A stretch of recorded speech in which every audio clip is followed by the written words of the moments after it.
6. The Man with the Twisted Lip. Isa Whitney, brother of the late Elias Whitney, D.D., principal of the Theological College of St. George's, was much addicted to opium. The habit grew upon him, as I understand, from some foolish freak when he was at college, for having read De Quincey's description of his dreams and sensations, he had drenched his tobacco with laudanum in an attempt to produce the same effects. He found, as so many more have done, that the practice is easier to attain than to get rid of, and for many years he continued to be a slave to the drug, an object of mingled horror and pity to his friends and relatives. I can see him now, with yellow, pasty face, drooping lids, and pinpoint pupils, all huddled in a chair, the wreck and ruin of a noble man. One night, it was in June, '89, there came a ring to my bell, about the hour when a man gives his first yawn and glances at the clock. I sat up in my chair, and my wife laid her needlework down in her lap and made a little face of disappointment. "A patient," said she. "You'll have to go out." I groaned, for I was newly come back from a weary day. We heard the door open, a few hurried words, and then quick steps upon the linoleum. Our own door flew open, and a lady, clad in some dark-colored stuff, with a black veil, entered the room. "You will excuse my calling so late," she began, and then, suddenly losing her self-control, she ran forward, threw her arms about my wife's neck, and sobbed upon her shoulder. "Oh, I'm in such trouble," she cried, "I do so want a little help." "Why," said my wife, pulling up her veil, "it is Kate Whitney." "How you startled me, Kate. I had not an idea who you were when you came in. I didn't know what to do, so I came straight to you." That was always the way. Folk who were in grief came to my wife like birds to a lighthouse. "It was very sweet of you to come. Now, you must have some wine and water, and sit here comfortably and tell us all about it. Or should you rather that I sent James off to bed?" "Oh, no, no. I want the doctor's advice and help, too. It's about Isa. He has not been home for 2 days. I am so frightened about him." It was not the first time that she had spoken to us of her husband's trouble, to me as a doctor, to my wife as an old friend and school companion. We soothed and comforted her by such words as we could find. Did she know where her husband was? Was it possible that we could bring him back to her? It seems that it was. She had the surest information that of late he had, when the fit was on him, made use of an opium den in the farthest east of the city.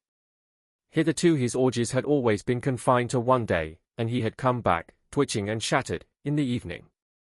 But now the spell had been upon him 48 hours, and he lay there, doubtless among the dregs of the docks, breathing in the poison or sleeping off the effects. There he was to be found, she was sure of it, at the Bar of Gold, in Upper Swandam Lane. But what was she to do? How could she, a young and timid woman, make her way into such a place and pluck her husband out from among the ruffians who surrounded him? There was the case, and of course there was but one way out of it. Might I not escort her to this place? And then, as a second thought, why should she come at all? I was Isa Whitney's medical adviser, and as such I had influence over him.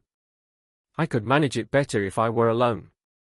I promised her on my word that I would send him home in a cab within 2 hours if he were indeed at the address which she had given me.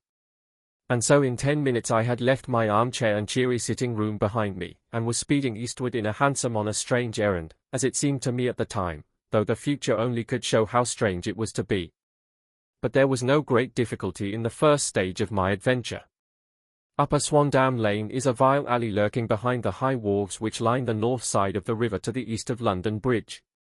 Between a slop shop and a gin shop, approached by a steep flight of steps leading down to a black gap like the mouth of a cave, I found the den of which I was in search. Ordering my cab to wait, I passed down the steps, worn hollow in the centre by the ceaseless tread of drunken feet, and by the light of a flickering oil lamp above the door I found the latch and made my way into a long, low room, thick and heavy with the brown opium smoke, and terraced with wooden berths, like the forecastle of an emigrant ship. Through the gloom one could dimly catch a glimpse of bodies lying in strange fantastic poses, bowed shoulders, bent knees, heads thrown back, and chins pointing upward, with here and there a dark, lack-lustre eye turned upon the newcomer. Out of the black shadows there glimmered little red circles of light, now bright, now faint, as the burning poison waxed or waned in the bowls of the metal pipes. The most lay silent, but some muttered to themselves, and others talked together in a strange, low, monotonous voice, their conversation coming in gushes, and then suddenly tailing off into silence, each mumbling out his own thoughts and paying little heed to the words of his neighbor.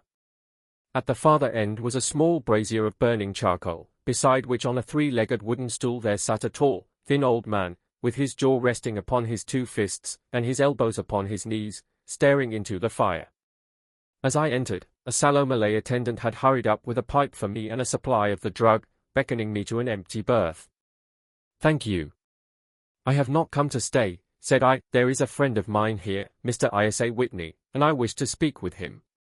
There was a movement and an exclamation from my right, and peering through the gloom, I saw Whitney, pale, haggard, and unkempt, staring out at me. "My God! It's Watson," said he. He was in a pitiable state of reaction, with every nerve in a twitter. "I say, Watson, what o'clock is it?" "Nearly 11. "Of what day?" "Of Friday, June 19th. "Good heavens! I thought it was Wednesday." "It is Wednesday. What do you want to frighten a chap for?" He sank his face onto his arms and began to sob in a high treble key. "I tell you that it is Friday, man. Your wife has been waiting this 2 days for you. You should be ashamed of yourself." "So I am. But you've got mixed, Watson, for I have only been here a few hours, 3 pipes, 4 pipes, I forget how many. But I'll go home with you. I wouldn't frighten Kate, poor little Kate. Give me your hand. Have you a cab?" "Yes, I have one waiting." "Then I shall go in it." "But I must owe something." "Find what I owe, Watson. I am all off color. I can do nothing for myself." I walked down the narrow passage between the double row of sleepers, holding my breath to keep out the vile, stupefying fumes of the drug, and looking about for the manager. As I passed the tall man who sat by the brazier, I felt a sudden pluck at my skirt, and a low voice whispered, "Walk past me, and then look back at me." The words fell quite distinctly upon my ear. I glanced down. They could only have come from the old man at my side, and yet he sat now as absorbed as ever, very thin, very wrinkled, bent with age, an opium pipe dangling down from between his knees, as though it had dropped in sheer lassitude from his fingers. I took 2 steps forward and looked back. It took all my self-control to prevent me from breaking out into a cry of astonishment. He had turned his back so that none could see him but I. His form had filled out, his wrinkles were gone, the dull eyes had regained their fire, and there, sitting by the fire and grinning at my surprise, was none other than Sherlock Holmes. He made a slight motion to me to approach him, and instantly, as he turned his face half round to the company once more, subsided into a doddering, loose-lipped senility. "Holmes," I whispered, "what on earth are you doing in this den?" "As low as you can," he answered, "I have excellent ears. If you would have the great kindness to get rid of that sottish friend of yours, I should be exceedingly glad to have a little talk with you. I have a cab outside." "Then pray send him home in it. You may safely trust him, for he appears to be too limp to get into any mischief. I should recommend you also to send a note by the cabman to your wife to say that you have thrown in your lot with me. If you will wait outside, I shall be with you in 5 minutes." It was difficult to refuse any of Sherlock Holmes' requests, for they were always so exceedingly definite and put forward with such a quiet air of mastery.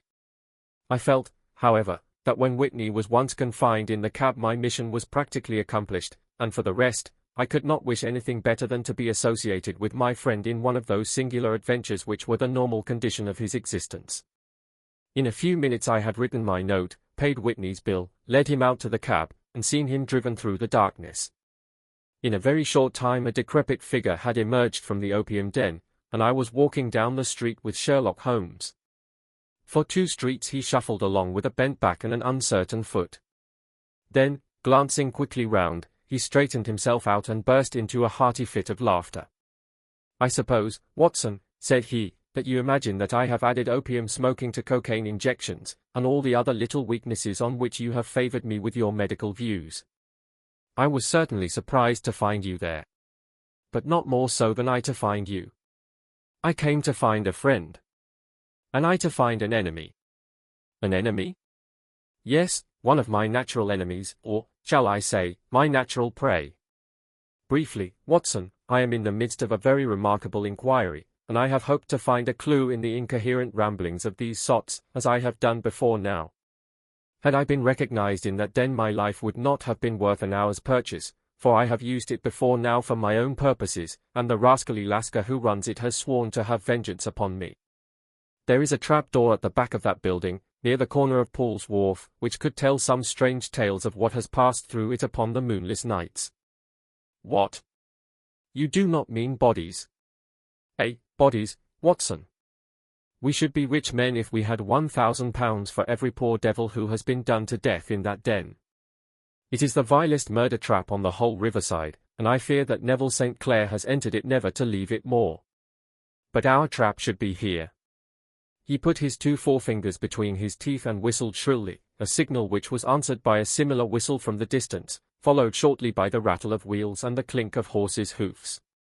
Now, Watson, said Holmes, as a tall dog-cart dashed up through the gloom, throwing out 2 golden tunnels of yellow light from its side lanterns. You'll come with me, won't you? If I can be of use. Oh, a trusty comrade is always of use, and a chronicler still more so. My room at the Cedars is a double-bedded one. The Cedars? Yes, that is Mr. St. Clair's house. I am staying there while I conduct the inquiry. Where is it, then? Near Lee, in Kent. We have a 7-mile drive before us. But I am all in the dark. Of course you are. You'll know all about it presently.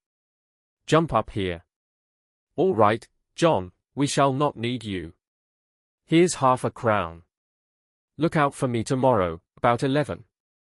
Give her her head. So long, then. He flicked the horse with his whip, and we dashed away through the endless succession of sombre and deserted streets, which widened gradually, until we were flying across a broad balustraded bridge, with the murky river flowing sluggishly beneath us. Beyond lay another dull wilderness of bricks and mortar, its silence broken only by the heavy, regular footfall of the policeman, or the songs and shouts of some belated party of revellers. A dull rack was drifting slowly across the sky, and a star or two twinkled dimly here and there through the rifts of the clouds. Holmes drove in silence, with his head sunk upon his breast, and the air of a man who is lost in thought, while I sat beside him, curious to learn what this new quest might be which seemed to tax his powers so sorely, and yet afraid to break in upon the current of his thoughts. We had driven several miles, and were beginning to get to the fringe of the belt of suburban villas, when he shook himself, shrugged his shoulders, and lit up his pipe with the air of a man who has satisfied himself that he is acting for the best. You have a grand gift of silence, Watson, said he. It makes you quite invaluable as a companion.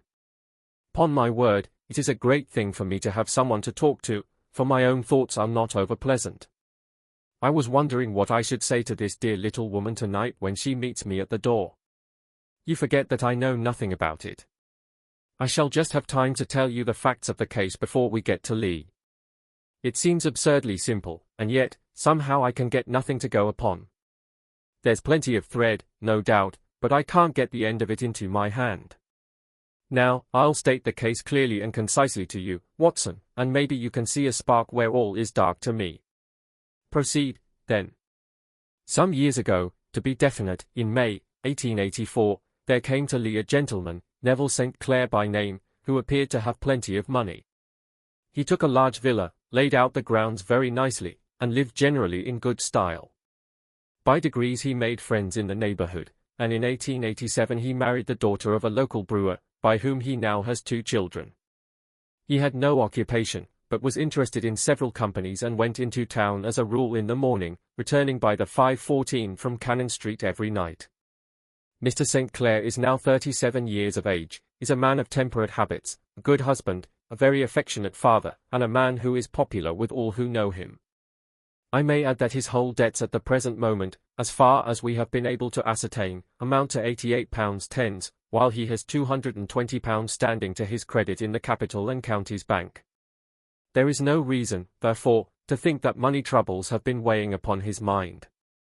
Last Monday Mr. Neville St. Clair went into town rather earlier than usual, remarking before he started that he had 2 important commissions to perform, and that he would bring his little boy home a box of bricks. Now, by the merest chance, his wife received a telegram upon this same Monday, very shortly after his departure, to the effect that a small parcel of considerable value which she had been expecting was waiting for her at the offices of the Aberdeen Shipping Company. Now, if you are well up in your London, you will know that the office of the company is in Fresno Street, which branches out of Upper Swandam Lane, where you found me tonight. Mrs. St. Clair had her lunch, started for the city, did some shopping, proceeded to the company's office, got her packet, and found herself at exactly 4:35 walking through Swandam Lane on her way back to the station. Have you followed me so far? It is very clear. If you remember, Monday was an exceedingly hot day, and Mrs. St. Clair walked slowly, glancing about in the hope of seeing a cab, as she did not like the neighborhood in which she found herself. While she was walking in this way down Swandam Lane, she suddenly heard an ejaculation or cry, and was struck cold to see her husband looking down at her and, as it seemed to her, beckoning to her from a second-floor window. The window was open, and she distinctly saw his face, which she describes as being terribly agitated. He waved his hands frantically to her, and then vanished from the window so suddenly that it seemed to her that he had been plucked back by some irresistible force from behind. One singular point which struck her quick feminine eye was that although he wore some dark coat, such as he had started to town in, he had on neither collar nor necktie. Convinced that something was amiss with him, she rushed down the steps, for the house was none other than the opium den in which you found me tonight, and running through the front room she attempted to ascend the stairs which led to the first floor. At the foot of the stairs, however, she met this Lascar scoundrel of whom I have spoken, who thrust her back and, aided by a Dane, who acts as assistant there, pushed her out into the street. Filled with the most maddening doubts and fears, she rushed down the lane and, by rare good fortune, met in Fresno Street a number of constables with an inspector, all on their way to their beat. The inspector and 2 men accompanied her back, and in spite of the continued resistance of the proprietor, they made their way to the room in which Mr. St. Clair had last been seen. There was no sign of him there. In fact, in the whole of that floor there was no one to be found save a crippled wretch of hideous aspect, who, it seems, made his home there. Both he and the Lascar stoutly swore that no one else had been in the front room during the afternoon. So determined was their denial that the inspector was staggered, and had almost come to believe that Mrs. St. Clair had been deluded when, with a cry, she sprang at a small deal box which lay upon the table and tore the lid from it. Out there fell a cascade of children's bricks. It was the toy which he had promised to bring home. This discovery, and the evident confusion which the cripple showed, made the inspector realize that the matter was serious. The rooms were carefully examined, and results all pointed to an abominable crime. The front room was plainly furnished as a sitting room and led into a small bedroom, which looked out upon the back of one of the wharves. Between the wharf and the bedroom window is a narrow strip, which is dry at low tide but is covered at high tide with at least 4.5 feet of water. The bedroom window was a broad one and open from below. On examination traces of blood were to be seen upon the windowsill, and several scattered drops were visible upon the wooden floor of the bedroom. Thrust away behind a curtain in the front room were all the clothes of Mr. Neville St. Clair, with the exception of his coat. His boots, his socks, his hat, and his watch, all were there. There were no signs of violence upon any of these garments, and there were no other traces of Mr. Neville St. Clair. Out of the window he must apparently have gone, for no other exit could be discovered, and the ominous bloodstains upon the sill gave little promise that he could save himself by swimming, for the tide was at its very highest at the moment of the tragedy. And now as to the villains who seemed to be immediately implicated in the matter. The Lascar was known to be a man of the vilest antecedents, but as, by Mrs. St. Clair's story, he was known to have been at the foot of the stair within a very few seconds of her husband's appearance at the window, he could hardly have been more than an accessory to the crime. His defense was one of absolute ignorance, and he protested that he had no knowledge as to the doings of Hugh Boone, his lodger, and that he could not account in any way for the presence of the missing gentleman's clothes. So much for the Lascar manager. Now for the sinister cripple who lives upon the second floor of the opium den, and who was certainly the last human being whose eyes rested upon Neville St. Clair. His name is Hugh Boone, and his hideous face is one which is familiar to every man who goes much to the city. He is a professional beggar, though in order to avoid the police regulations he pretends to a small trade in wax vestas. Some little distance down Threadneedle Street, upon the left-hand side, there is, as you may have remarked, a a small angle in the wall. Here it is that this creature takes his daily seat, cross-legged with his tiny stock of matches on his lap, and as he is a piteous spectacle a small rain of charity descends into the greasy leather cap which lies upon the pavement beside him. I have watched the fellow more than once before ever I thought of making his professional acquaintance, and I have been surprised at the harvest which he has reaped in a short time. His appearance, you see, is so remarkable that no one can pass him without observing him. A shock of orange hair, a pale face disfigured by a horrible scar, which, by its contraction, has turned up the outer edge of his upper lip, a bulldog chin, and a pair of very penetrating dark eyes, which present a singular contrast to the color of his hair, all mark him out from amid the common crowd of mendicants, and so, too, does his wit, for he is ever ready with a reply to any piece of chaff which may be thrown at him by the passers-by. This is the man whom we now learn to have been the lodger at the opium den, and to have been the last man to see the gentleman of whom we are in quest. But a cripple, said I, what could he have done single-handed against a man in the prime of life? He is a cripple in the sense that he walks with a limp, but in other respects he appears to be a powerful and well-nurtured man. Surely your medical experience would tell you, Watson, that weakness in one limb is often compensated for by exceptional strength in the others. Pray continue your narrative. Mrs. St. Clair had fainted at the sight of the blood upon the window, and she was escorted home in a cab by the police, as her presence could be of no help to them in their investigations. Inspector Barton, who had charge of the case, made a very careful examination of the premises, but without finding anything which threw any light upon the matter. One mistake had been made in not arresting Boone instantly, as he was allowed some few minutes during which he might have communicated with his friend the Lascar, but this fault was soon remedied, and he was seized and searched, without anything being found which could incriminate him. There were, it is true, some blood-stains upon his right shirt sleeve, but he pointed to his ring finger, which had been cut near the nail, and explained that the bleeding came from there, adding that he had been to the window not long before, and that the stains which had been observed there came doubtless from the same source. He denied strenuously having ever seen Mr. Neville St. Clair and swore that the presence of the clothes in his room was as much a mystery to him as to the police. As to Mrs. St. Clair's assertion that she had actually seen her husband at the window, he declared that she must have been either mad or dreaming. He was removed, loudly protesting, to the police station, while the inspector remained upon the premises in the hope that the ebbing tide might afford some fresh clue. And it did, though they hardly found upon the mud bank what they had feared to find. It was Neville St. Clair's coat, and not Neville St. Clair, which lay uncovered as the tide receded. And what do you think they found in the pockets? I cannot imagine. No, I don't think you would guess. Every pocket stuffed with pennies and half-pennies, 421 pennies and 270 half-pennies. It was no wonder that it had not been swept away by the tide. But a human body is a different matter. There is a fierce eddy between the wharf and the house. It seemed likely enough that the weighted coat had remained when the stripped body had been sucked away into the river. But I understand that all the other clothes were found in the room. Would the body be dressed in a coat alone? No, sir, but the facts might be met speciously enough.